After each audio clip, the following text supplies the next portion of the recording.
Well, hello and welcome to this week's A Photographic Life. The American science fiction author and astrophysicist and Professor Emeritus at the Department of Physics and Astronomy at the University of California, Gregory Benford, stated that maybe education is wasted on the young. He also said if you're losing at a game, change the game. And to shine is better than to reflect. Well, I've been thinking a lot about that idea of education recently because I've been interviewing students for the new MA at Oxford Brookes University that I've mentioned on the podcast before. What's rather exciting is how many of you listening have engaged with the idea and have also applied to come on the course. Well, those discussions have been very informative for me, very interesting, and I've been learning from them.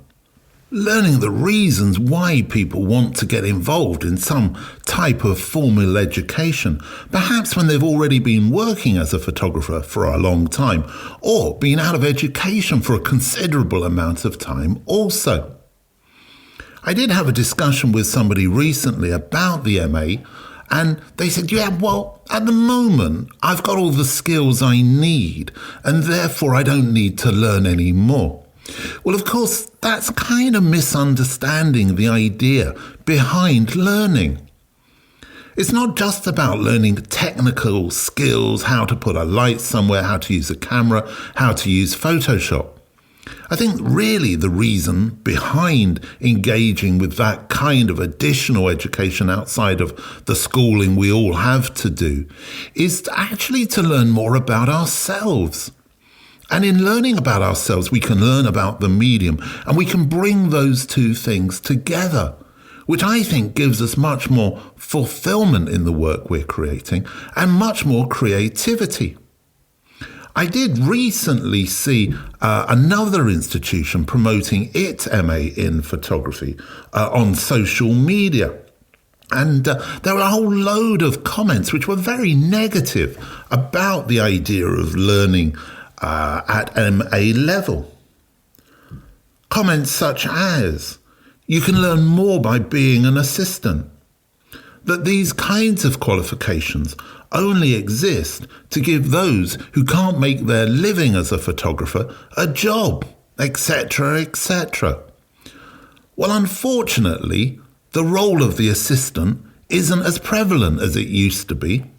And you try being an assistant when you're in your 40s or 30s or 50s or actually anything older than your late teens or early 20s.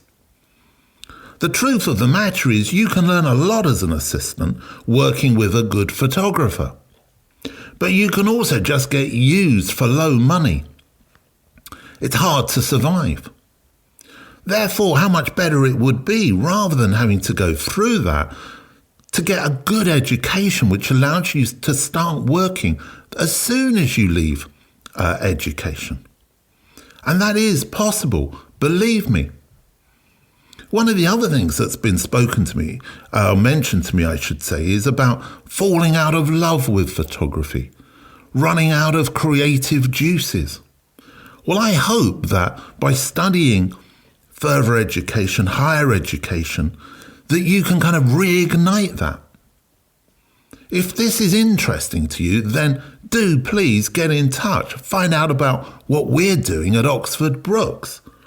All you need to go is go to www.brooks.ac.uk and tap the word professional photography into the search bar.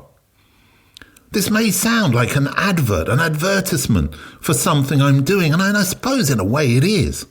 But actually, it's far more an advertisement for the idea of continued learning through life, whether that be self-initiated or perhaps slightly more formal. Whilst we're on the subject of learning and being open-minded, I got a great email in the last week from one of the listeners, from one of you. And it was a response to the conversation that Bill Shapiro and I had a couple of weeks ago. about the death of editorial photography. By the way, I have to say, it seems to have been one of the most popular episodes we've put out, and part 2 will be going live in the first week of April. But anyway, back to the email. And this email came from Jan Kuziak. He said this: "Hi Grant, really enjoyed your recent podcast with Bill on the death of editorial photography. Like both of you, I also grew up with magazines and am saddened by their demise.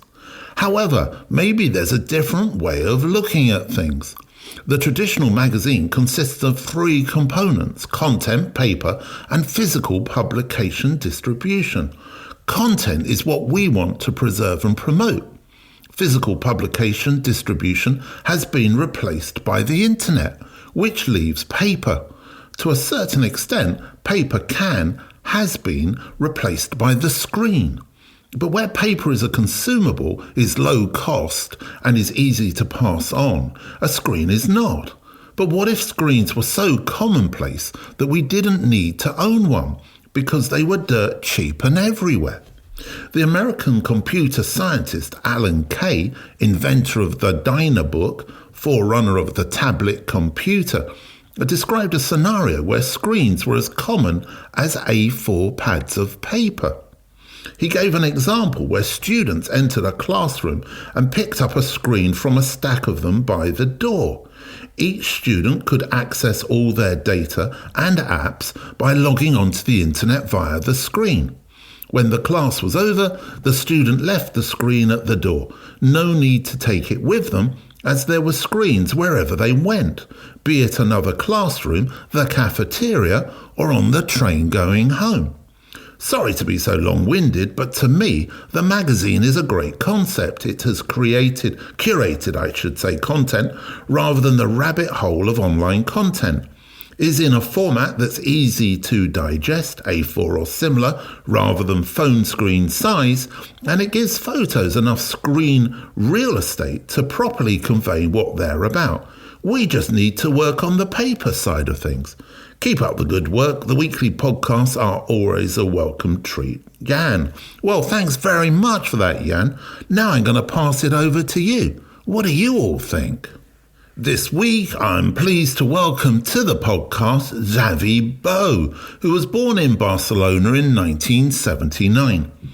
He became interested in natural sciences at a young age during walks with his grandfather in the wetlands of the Llobregat Delta, and graduated in geology from the University of Barcelona before completing his studies in photography. Bou dedicated 15 years to advertising and fashion photography, after which he focused on his true passion of nature. His project, Ornithographies, started in 2015, and after being showcased in numerous exhibitions around the world and widely featured in numerous international publications, it was published in a book form by Lynx Edition.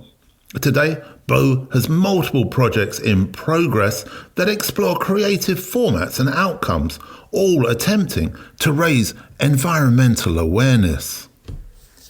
Hi, this is Xavi Bou. For me, photography is a tool with which I have relied to discover the world. On the one hand, on a personal level, documenting my travels or the life of my partner and children. And on the other hand, on a creative level, it has allowed me to explore new ways of seeing the world. Especially with my ornithographies project, through changing the perception of time, I have discovered the beauty of the forms that arise from the flight of birds. I choose photography as a medium for my artistic project because it's a medium that forces you to be in the field, and others to accept and manage the randomness that nature gives you. The vast majority of my photographs would not have been able to plan in advance. If you overcome the frustration of not getting what you are looking for and allow you yourself to be embraced by the lack of control of the environment, you can achieve unimaginable results. Thanks to this project, in recent years, I have been more in contact with nature than ever, with an illusion that I did not have since I was a child. Since it has been allowed me to rediscover nature, synchronize my calendar with it, and above all, be very attentive to what surrounds me. This feeling This feeling of discovery, of exploration, this illusion is precisely what I try to spread with my work.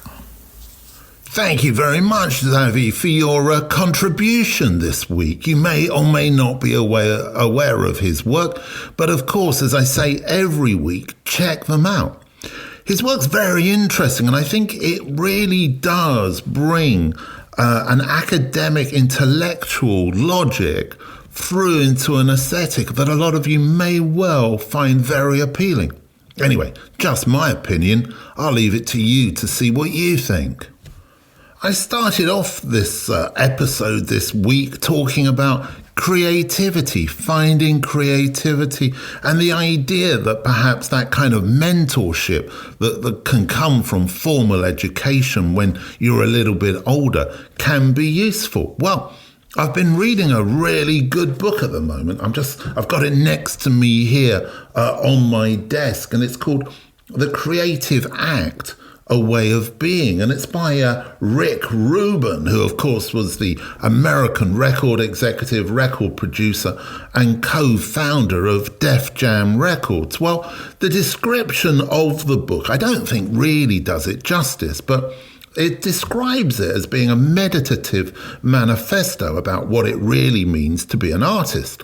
It contends that artists don't have a monopoly on creativity. Everyone is inherently creative.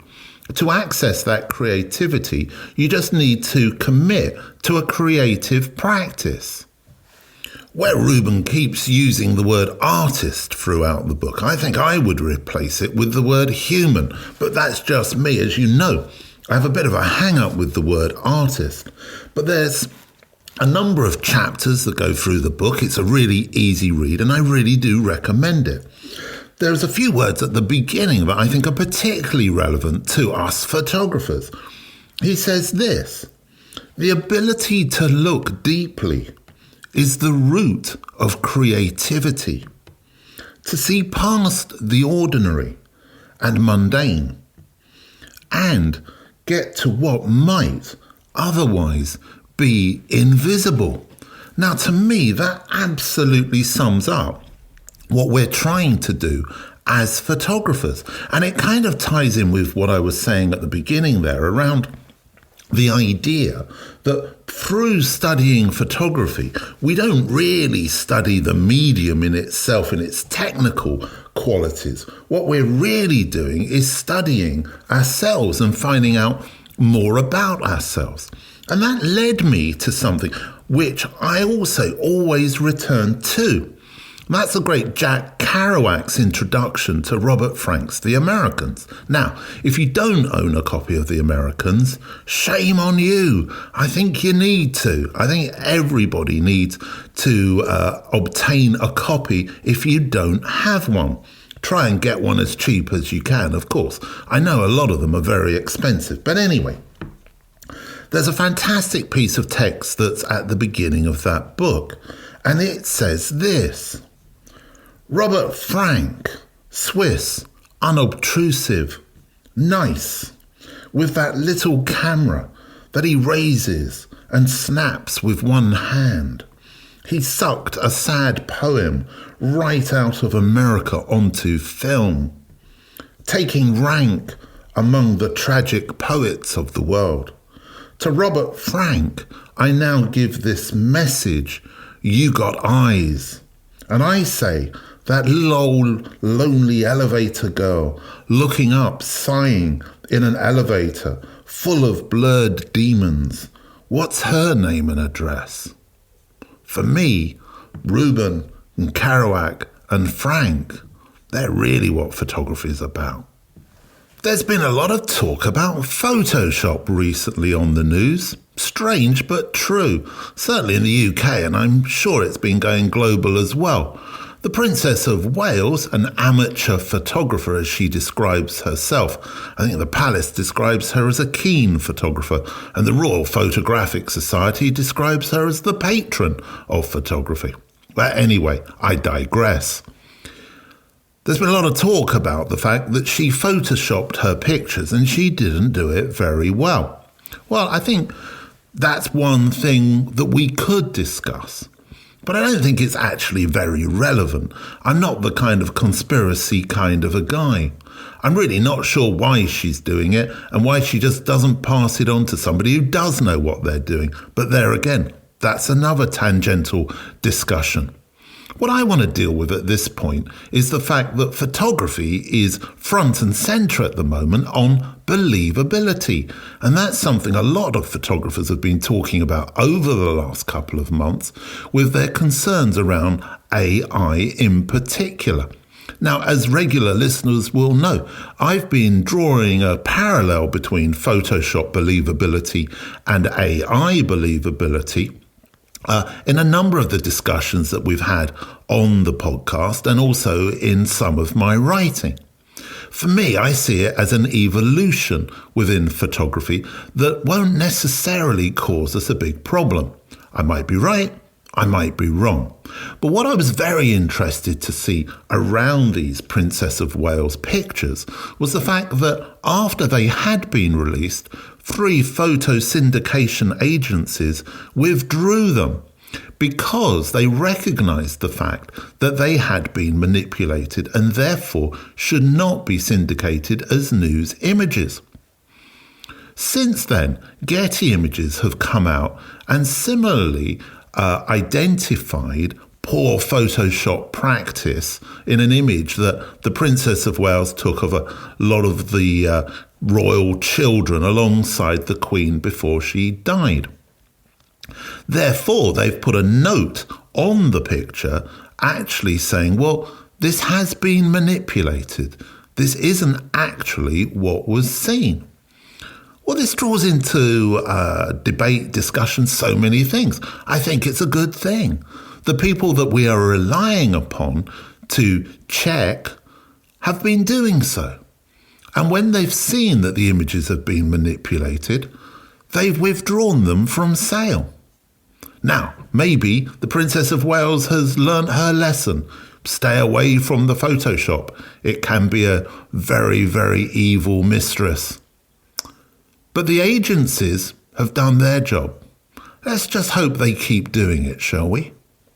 You may or may not have realised, listened, identified that this week's episode is a bit of a landmark because I'm not in the shed.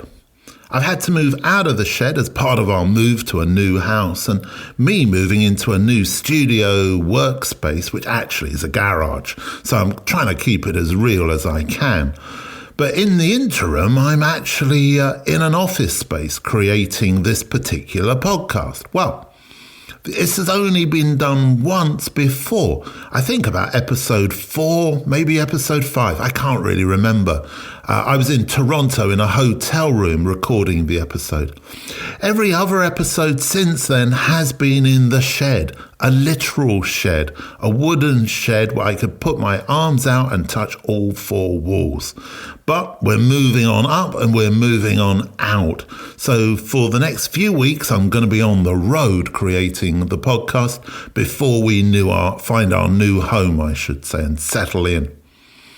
It's going to be a bit busy for me over the next few weeks. I've got a book launch, as I said, I've got a house move, and I've got a whole load of other stuff going on. But, I'm going to take care, and I hope you do too.